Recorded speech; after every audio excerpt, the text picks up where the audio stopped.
शेतकरी मित्रांनो, आज आपण आलोय ते मुक्काम पोस्ट पिसेवाडी, तालुका माळशिरस, जिल्हा सोलापूर या ठिकाणी.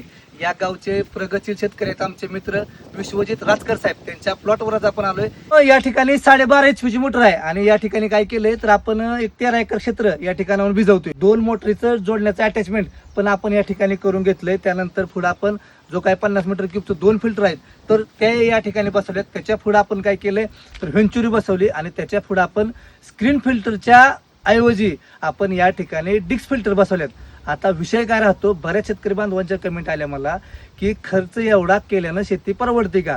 पण विषय काय होतो, जर शेतकरी बांधवांना जास्तीत जास्त क्षेत्र जर एका ठिकाणाहून जर भिजवायचं असेल कमी वेळेत तर अशा पद्धतीच्या काय गोष्टी करणं खूप गरजेचं राहतंय. आता या ठिकाणी आपण टोटल जी असेंब्ली आहे ती लोखंडीमध्ये बनवली, म्हणजे ही पण लॉंग लाईफचा विषय झाला.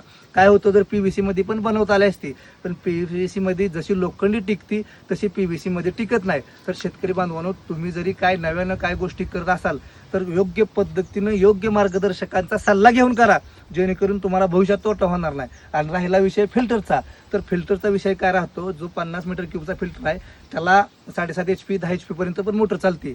पण 10 HP च्या प्लस जर मोटर असेल तर आपल्याला जे सँड फिल्टर जे आहे त्याची क्षमता वाढवावी लागते.